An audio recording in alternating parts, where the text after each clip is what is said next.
excuse me po. Pwede mag-apply sa YG. Sige, pasok ka dito.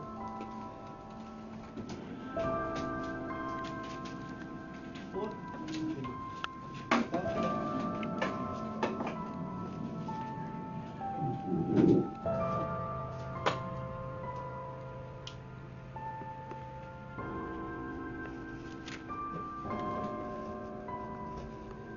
Ako si Aton, at dito nagsisimula ang aking kwento.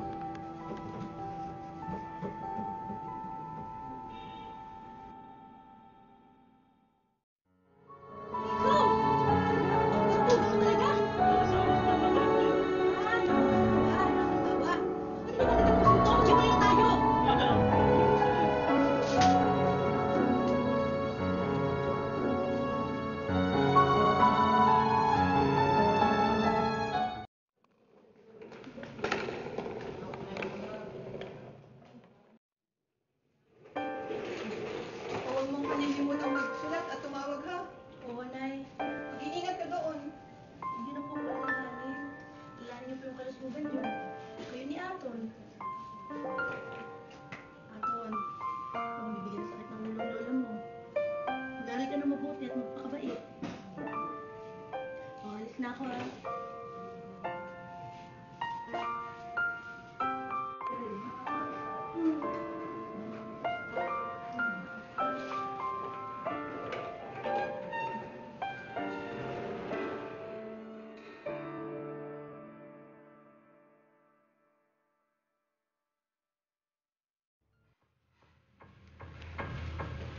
Aton!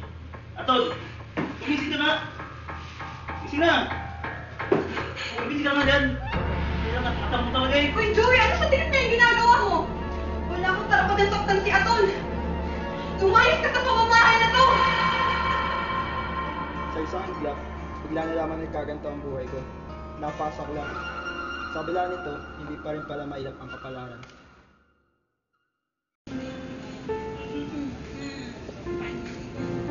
Oh my gosh! Nakapag na ako! Wait lang, wait lang. Oh my gosh! Ako matanda ako! Wait lang!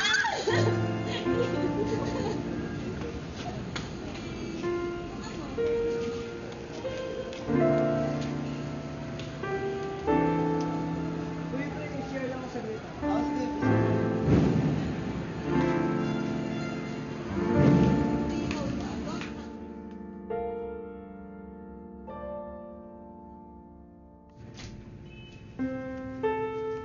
Sige, gumawa ko na dito.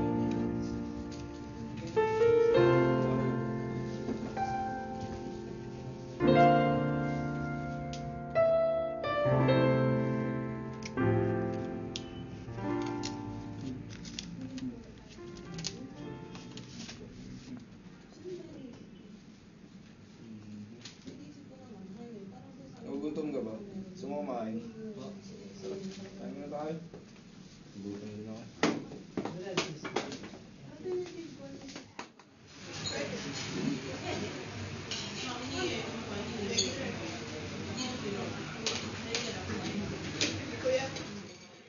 Wala ka. Wala ba kaya? Wala ka tayo. Hindi. Sige lang. Wala ka tayo. At dito na nagsimula ang bagong yugto ng aking buhay kolehiyo. Ako isa ng ganap na YG. Hindi ko inakalang malaki ang pagbabago magagawa nito sa buhay ko. Dahil sa pagkatanggap, nagpursige ako sa pagtitraining. Pinakita ko sa kanila ang buo kong kakayahan at pinatunayan ang aking sarili. Sa kabilang banda, hindi lahat ay nagdulot ng magandang epekto. Napabayaan ko ang pag-aaral ko. Dahil dito, nagkaroon ako ng mga bagsak. Umabot pa sa puntong pati kami ng lola ko, hindi na nagkakaintindihan dahil sa pagpapabaya ko sa pag-aaral. Nag-away kami at hiniling ko na sa mama ko na ipag-dorm na lang ako.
Ewan ko sa'yo, Aton.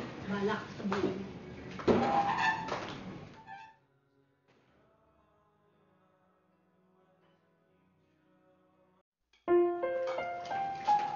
Ma, kanina kasi nakita ko sa internet, hindi na daw tumatanggap UST ng promissory notes. Ano? Halos 60,000 ang utang natin. Saan tayo kukuha ng ganyang kalaking halaga? Hindi natin mababayaran yan. Uy, sabihin niyo ma. Tumigil ka sa pag-aaral mo. Wala tayong magagawa. Hindi! Ayoko! Gagawa ko ng paraan. Aton! Saan pupunta?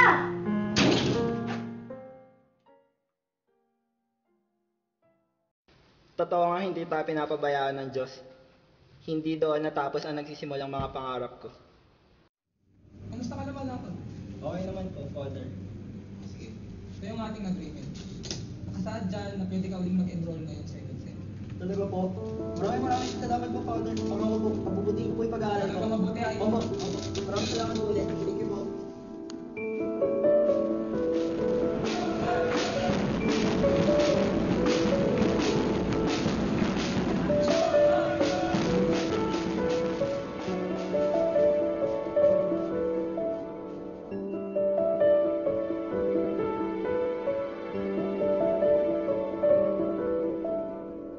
Matapos ang lahat ng aking pinagdaanan, nasasabi kong ako'y isa ng matatag na tao.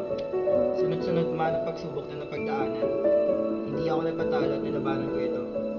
Ngayon, alam kong handa na ako sa mas matindi pang hamon ng buhay.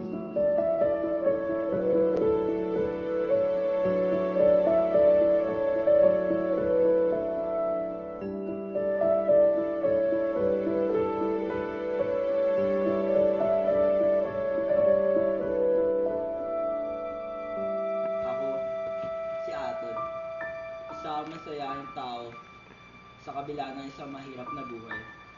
Noon, mahiyain ako at hindi marunong lumaban. At dahil sa mga pagsubok na pinagdaanan ko, ito na ako ngayon. Hindi na ako nagpapapay kahit kanino. Marunong na akong tumayo sa sarili kong paa.